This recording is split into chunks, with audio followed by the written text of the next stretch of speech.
Internet, Eric here. Um, Taking a bit of a break from the vampires with this video.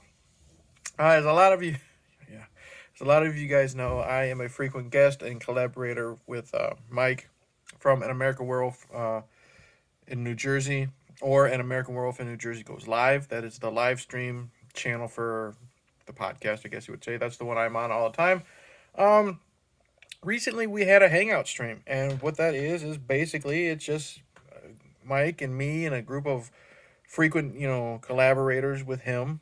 I just sat down, shoot the shit, and we talked about a lot of things. We talked about Marvel. We talked about Bruce Willis. We talked about lots of things, and a lot of the time that night, we went off the rails, which is what we normally do, and our old buddy, basically our channel mascot, John K. Alvarez, love you to death, buddy. He uh, he mentioned the movie that I just finished watching, and I'm going to discuss with you guys tonight, or discuss for you guys tonight, Teeth. Now, if you're new to the channel, welcome. I discuss plot spoilers, specific scenes, what have you. This came out in 2007. I don't know how our conversation started or got to that. Um, John was having a blast, giggling like he always does. Mike was disgusted like he always is. And I was just indifferent. I remember watching this movie when it first came to DVD, and I remembered a couple scenes, but I remembered not enjoying the film. But since it's been, God knows how long, 2007, since 2007, fresh pair of eyes, let's give it a shot. Basic plot of this, if you call it a plot, is we are following Dawn. Dawn is a virgin, and she has taken a vow of abstinence, because she does not want to have sex until she gets married because of God and religious beliefs, yada, yada, yada. She has this group of kids who wear promise rings at the high school, and eventually she finds out that she is cursed with vagina dentata, which basically means there are teeth inside of her vagina. And let's just say lots of guys try to have their way with her, and they suffer the consequences. Yes. Now, I was not turned off of this movie because of the plot. I have watched a lot of stupid shit over my 40 years of existence. So just because something sounding as dumb as that means that, I wouldn't watch it. Doesn't mean I wouldn't enjoy it. I watched fucking Rubber, for Christ's sake. Didn't enjoy it, but I still watched it. Okay, let's get to this. First off, the girl who plays Dawn, she's fine. She's very likable in her role. She is very sweet. You buy the fact that she doesn't want to have sex. She truly, truly believes in purity and abstinence and all that stuff. And when she finally does succumb to her desires, you don't feel bad for her. You can tell she wanted it at that moment. The other characters in this are fucking scumbags, and that's one of the main reasons why I did not like this movie. I'll tell you why. This says right here, where does it say? Dread Central says it's the most twisted story of female empowerment ever told. I have no problem with female empowerment. I am all for female empowerment. Here's the thing, though. The main thing I hated about this movie, and it wasn't because of the fact that she had teeth in her crotch. It's the fact that other than her stepfather was very likable, cared about her, wanted to take care of her, truly loved her. The problem is, other than the stepfather, every single male character in this film is a piece of crap. I'll tell you why. They're either a rapist or a manipulative douchebag. And I get how she gets revenge due to, there are some rape scenes, which I'll get into. I don't know if is that really considering female empowerment if every single person is a douchebag or a rapist. Anyways, okay, so let's get down to let's get down to the nitty gritty, or as Night Watch would say, let's get down to the brass tacks of this movie. It's about a vagina with teeth. Let's get to every single instance where the the vagina takes over. Okay, she she knows that one of these guys in her club likes her. You know, the promise ring club. They go out, they have fun. They're in a cave. They're in their bathing suits. They're diving, having fun, splashing each other. The usual stupid shit. And of course, they start making out. And then she says no. She wants to stop. And of course, the guy does not stop. He starts raping her. And as she's struggling, she gets knocked out. And of course, he continues to rape her as she's knocked out. And you hear a crunch and a scream. And you see dismembered penis here, him standing up with bloody crotch, running away screaming. We never see him again until his body is found later, as because he becomes a missing person. And that's it. So that's rape number 1.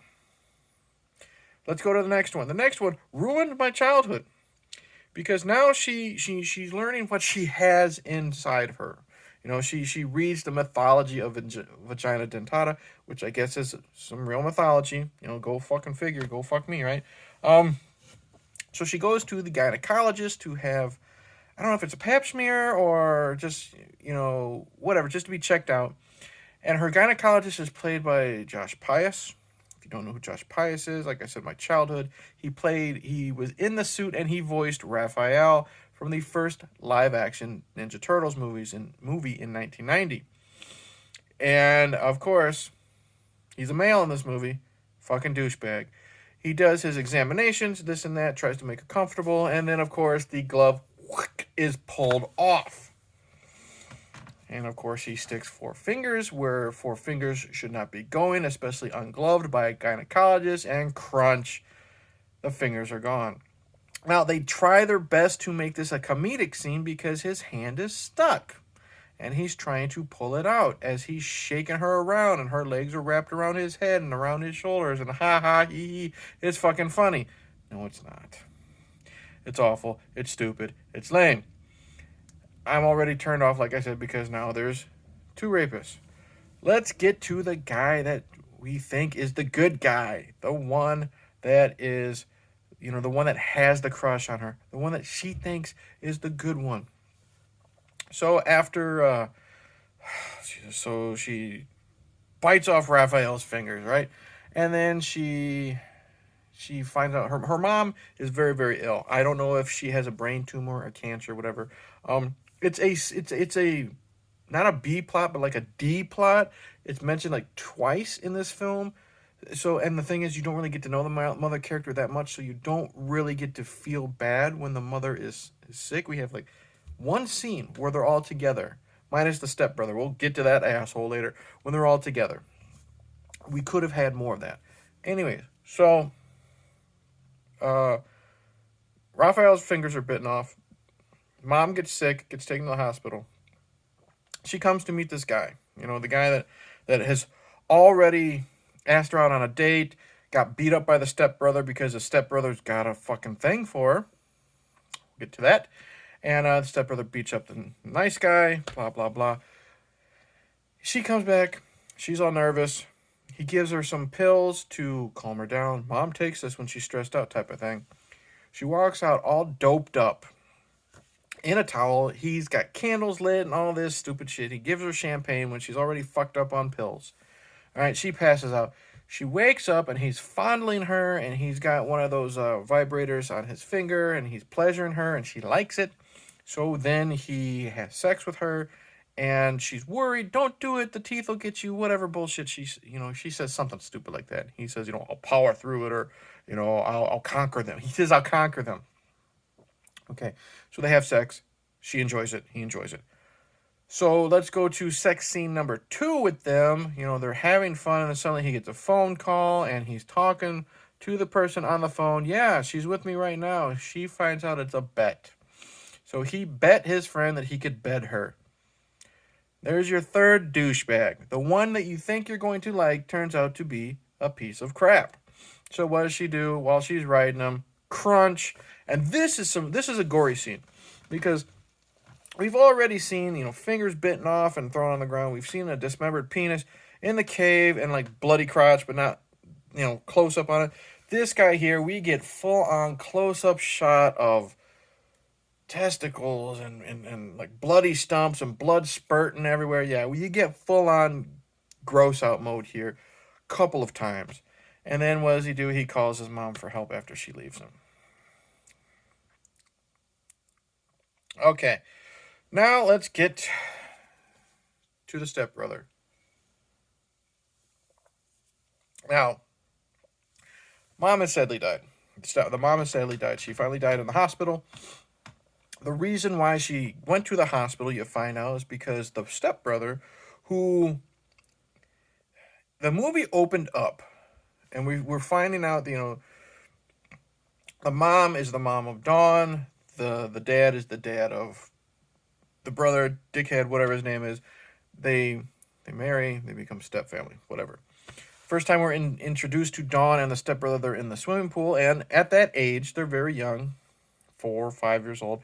Hey, this is what mine looks like. What does yours look like? Kids do that. And then you hear someone screaming. The boy has a bloody finger, so obviously he touched her there. Well, ever since then, the boy cannot have regular sexual intercourse. He needs to put it somewhere else. Put 2 and 2 together, you'll figure it out. But he's always had, no pun intended, a thing for Dawn. And he's even come on to her and told her that. Because in a scene where she wants to become closer and actually have a relationship, he talks about how he wants to have sex with her. Anyways, back to mom. Mom is having a problem. She's having an episode. Stepbrother is banging his girlfriend, and apparently you find out that, even though she was yelling, this happened off screen. Even though she was yelling and screaming, the boyfriend or the stepbrother told the girl, "Don't worry about it. Mom's always yelling," type of thing. So that causes her eventual death. Well, Dawn finds out that is what caused the death. That is what caused her not to get help in time from the girlfriend who is at the hospital. So Dawn decides to finally get revenge on the brother, stepbrother, whatever. Doesn't fucking matter at this time of the film. So she goes to the stepbrother, and like I said, he's typical douchebag. He is so fucking over the top, disgusting. He already beat up his father because his father wants to kick him out of the house. Blah blah. He's a piece of crap.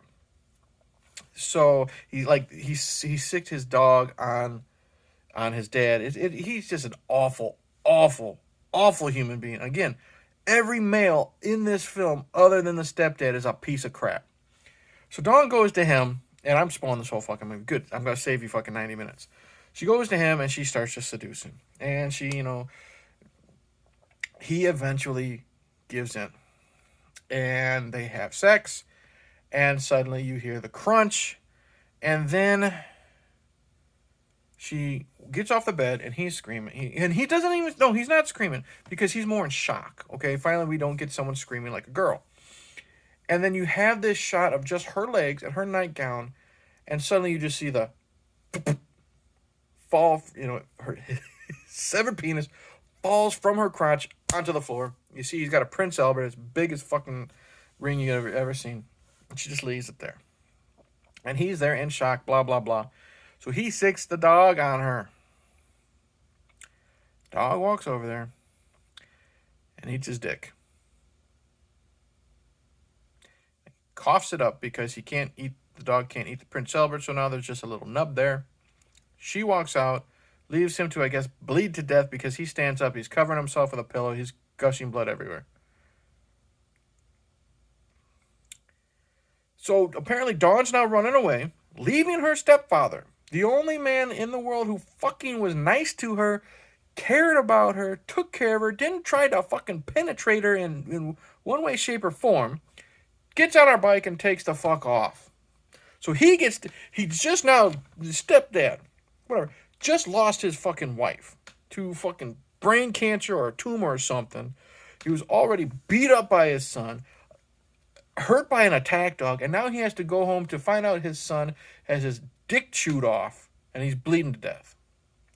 Nice job, Dawn. So now that makes me not like you because you are treating the only guy in your life that treated you well. You ditched him. So she's running. She's running away. She's on her bike, has a flat tire, gets picked up. She's hitchhiking, and then here's how the movie ends. She falls asleep. I think they pull into a motel, and she wakes up and she sees the driver, and it's this creepy old fucking bastard. He looks like one of those creepy old men from that Three Doors Down music video. That Superman. If I go crazy, will you call me Superman? Or Kryptonite?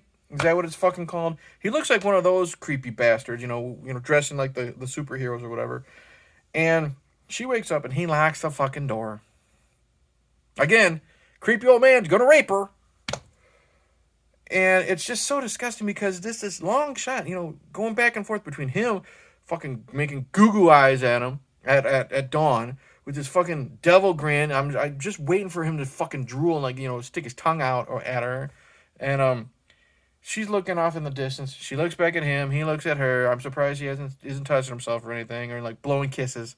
And then she finally smirks and the movie fucking ends. There you go. I did not like this movie. There's nothing good in this movie. It's not the worst movie I've ever seen. I was never bored. It's not the original Dune. Sorry. It's better than... What was the worst movie I've ever watched? It's better than Leprechaun in the Hood. Because that movie was awful. No, I don't know. Maybe this was worse than Leprechaun in the Hood, because at least Leprechaun in the Hood had Ice-T in his fucking afro. Anyways, this movie's garbage. It's stupid. It's horrible. Now, is this a movie about female empowerment? I don't know. Are you really stepping up to all the men that are holding you down if every single man is a piece of shit rapist and the only good one is your stepdad and you ditch him? I don't know. I'm not getting into that conversation, but I don't get it. I did not like this movie. Every male character is a piece of crap. She gets raped 3 or 4 times. It's awful. I have never seen so many chopped off dicks in my life. I do not recommend this movie. John, I'm going to talk to Mike and boot you from the podcast. I'm kidding. I do not recommend this movie. But you know what? I'm sure there are people out there that this is literally their cup of tea. They like this stuff. And that's it. I have nothing else to fucking say about this film. Thank you for watching. Like and subscribe. Comment below. Tell me if you like this film. If you do, please tell me why. I honestly, no, all jokes aside from this video, tell me why you like this film. I want to know why. Tell me why. If this is a female empowerment movie, why is it?